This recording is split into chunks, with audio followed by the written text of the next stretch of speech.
Olá, galerinha da EJA, tudo bem com vocês? Estamos de volta aqui com as nossas aulas, né? Sétima etapa, para a gente estar aqui realizando as nossas aulas da última apostila que vocês receberam, certo?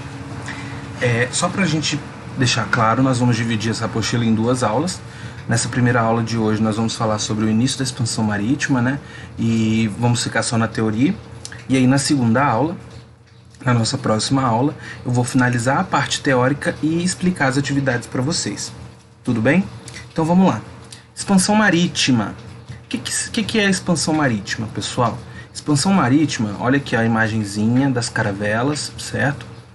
É o nome dado ao fenômeno ocorrido entre os séculos XV e XVII, quando inúmeras expedições partiram das grandes potências europeias na busca por alcançar as terras do extremo oriente. Então, a intenção era o quê? Sair da Europa pelo mar, né?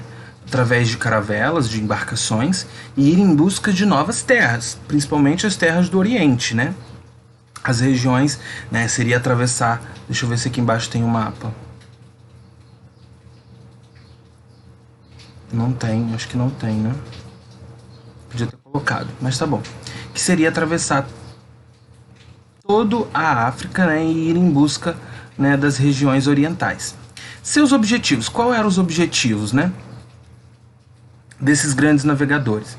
Eram retomar o comércio direto de especiarias, encontrar novas fontes de metais preciosos e converter populações nativas ao cristianismo. Então percebam que são três principais objetivos. Primeiro é retomar o comércio direto de especiarias. O que são especiarias? Temperos. Temperos que não existia na Europa, né? Que eles iam em busca principalmente na região das Índias, lá na Ásia. Encontrar novas fontes de metais preciosos e converter as populações nativas ao cristianismo, certo? Converter as populações nativas ao cristianismo, principalmente porque a Igreja Católica nessa época estava vivendo uma crise, né, pela Reforma Protestante. Então, eles precisavam aí buscar novos fiéis, né? Conquistando novas terras, explorando aquelas terras, trazendo ali aquelas terras, as riquezas daquela terra e catequizando, né? Convertendo as populações que ali moravam. Esse foi um processo fundamental, não só para a história das potências monárquicas, mas também para o contexto global, uma vez que foi a expansão marítima que possibilitou a conquista de territórios até então desconhecidos pelos europeus. Então, pode-se dizer que foi graças, entre aspas, né, à expansão marítima, em que muitas regiões que até então era desconhecida, em que muitas regiões foram descobertas pelos europeus que até então eram desconhecidas. Para compreender esse fenômeno, precisamos adentrar nas transformações estruturais, políticas, culturais e econômicas pelas quais a Europa passava desde o fim da Idade Média. Então vamos lá. Para a gente entender, a gente precisa compreender as motivações, algumas motivações. O que motivou essas pessoas a ir em busca de novas regiões para colonizar, para explorar? Primeiro ponto, motivações econômicas.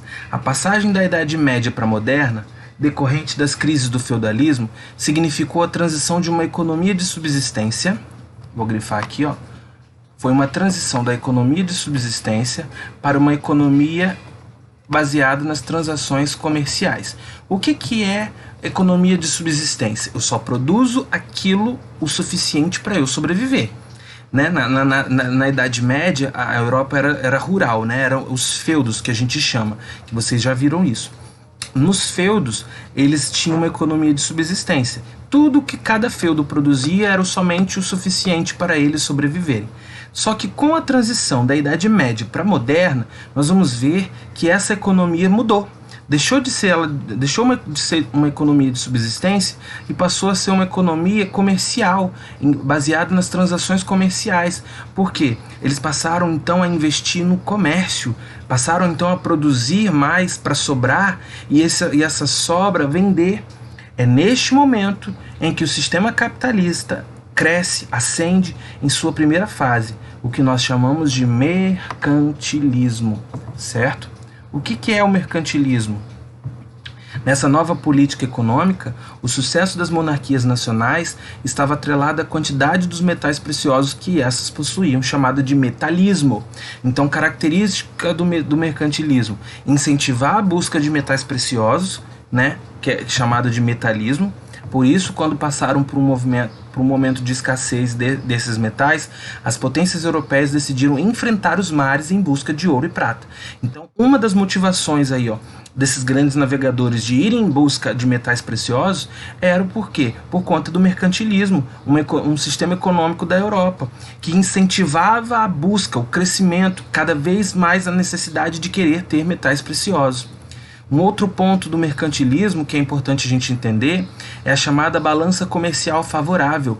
O que ele diz com a balança comercial favorável? Ele estimula a ter equilíbrio aí, ou seja, eu preciso, as indústrias, o comércio em si precisa comprar menos e vender mais para que a balança comercial daquele comércio seja favorável a eles. Por quê? Se eu compro mais e vendo menos, eu vou ter lucro? Não. Então, para você ter noção, o principal objetivo do mercantilismo é trazer lucro para o reino. Então, quando eles trazem aí uma ideia de balança comercial favorável, ali tinha como princípio o esforço para que a exportação da nação fosse sempre maior que a importação. Então aquela nação precisava exportar mais e importar menos, ou seja, vender mais para fora do que comprar, certo? Impulsionando a busca por novos mercados de consumo. Outro fator aí foi a busca, para o começo da expansão marítima, foi a busca de nações como Portugal e Espanha pela retomada do lucrativo comércio oriente. Se, durante a Idade Média, esse comércio pôde acontecer com mais facilidade, no século XV eram as cidades independentes de Gênova e Veneza que comandavam a navegação do Mediterrâneo, né? Além disso, quando em 1453 os turcos otomanos conquistaram Constantinopla, a rota para o Oriente na região do Golfo Pérsico também ficou inviável. A saída para os reinos europeus acabou sendo uma empreitada marítima em busca de rotas alternativas que permitissem o comércio para as Índias, com as Índias, sem a mediação dos italianos e muçulmanos. Enfim, resumindo então na questão econômica, nós vamos ver que a transição de uma economia de subsistência para o mercantilismo, a necessidade de ir em busca de metais preciosos, a necessidade de obter lucro. Essa é uma das motivações desses grandes navegadores. Claro, esses grandes navegadores foram financiados por quem? Por grandes reinos, né? Pelos reis daquelas regiões, principalmente Portugal e Espanha. Motivações culturais. Quais aspectos da cultura que vão motivar esses navegadores a irem em busca de novas regiões? Olha só, a crise do período medieval e a transição para a Idade Moderna foram também marcados por uma profunda revolução intelectual, chamado de Renascimento Cultural. Nós vamos ver, pessoal,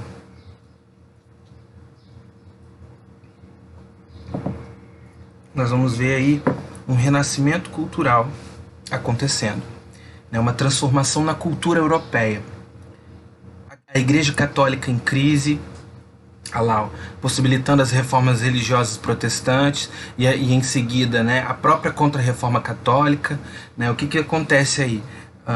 Líderes religiosos como Martinho Lutero, por exemplo, se revolta contra a igreja porque a igreja estava dentro de corrupção. A igreja estava toda suja por questões corruptas. Então Martinho Lutero condena isso e acaba se rebelando e criando a sua própria religião, que era o luteranismo, o início das igrejas evangélicas. Então tudo isso vai promover mudanças na própria cultura. Um exemplo, tanto é que antes o que era baseado? A Europa era baseada no teocentrismo, ou seja, Deus no centro das explicações sobre o mundo. E aí vai dar lugar ao antropocentrismo, o homem no centro das explicações. Ou seja, não é que eles deixam de acreditar em Deus, mas porque naquele tempo tudo você não podia tomar um remedinho, você deu uma dor de cabeça, não podia tomar um remedinho, porque Deus quis que assim, Deus permitiu assim. Se você tivesse de morrer foi porque Deus queria. Não era assim. Então eles passaram a tirar Deus do centro da explicação de tudo para colocar o homem. Ah, professor, então eles passaram a ser ateus? Não, eles só passaram agora a valorizar o homem. Olha aqui embaixo, ó. O surgimento do antropocentrismo incentivou a expansão marítima a valorizar o homem, como alicerce central da sociedade. Então eles passam a enxergar o homem como um ser central. Preciso valorizar o homem, a mim mesmo, o ser humano. É onde eles passam a fazer estudos anatômicos, porque até então ninguém sabia como era por dentro de um corpo humano. Então eles passaram, não, vamos estudar a anatomia humana, vamos ver o que acontece dentro do corpo humano. Outra característica do renascimento cultural é o racionalismo, que vai propor o desenvolvimento da ciência. Eles querem explicação baseada na razão, e não no achismo, e não porque Deus diz, e não porque está escrito assim. Não, eles querem exemplos racionais. Aí nós vamos ver o desenvolvimento da ciência, né? E dos instrumentos fundamentais para a navegação, como as caravelas,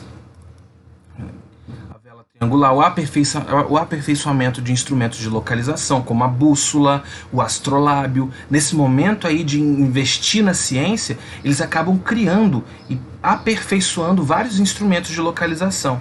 O surgimento da cartografia. O que é cartografia? É um fator importante, que a maioria das pessoas utilizavam a cartografia para se locomover, né? Olha lá, ó.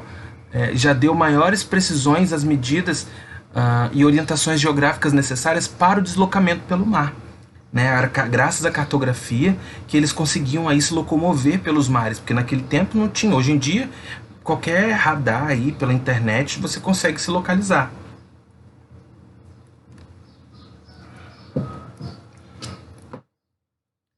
Motivação social e política, deixa eu ver se a gente... Isso...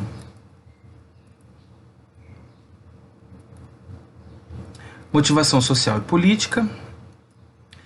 Outro fator fundamental para a realização da expansão marítima foi o fato de que, ainda na Baixa Idade Média, acontece a formação de Portugal e a formação da Espanha, importantes monarquias nacionais que centralizaram o poder no Estado.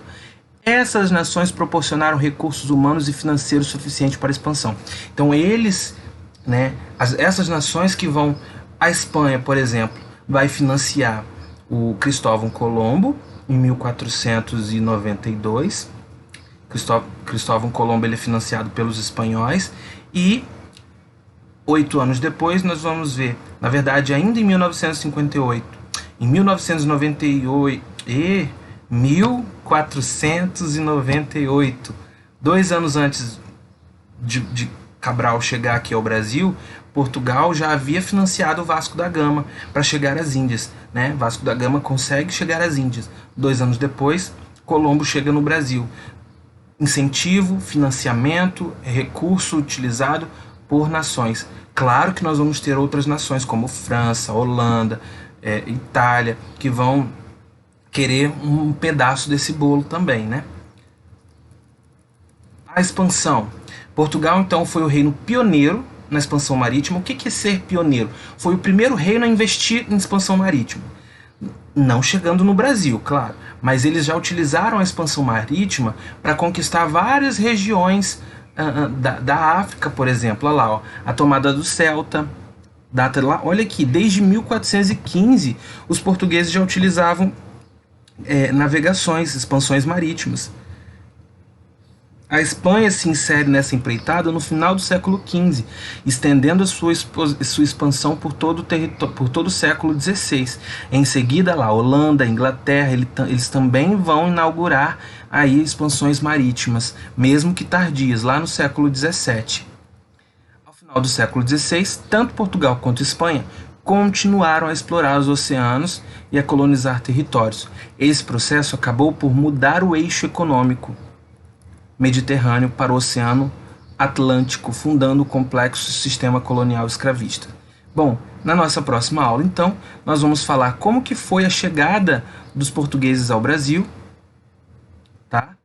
E explicarei aí para vocês as atividades dessa apostila, ok? Finalizamos aqui a nossa aula de hoje, até então a nossa próxima aula, ok, pessoal? Muito obrigado.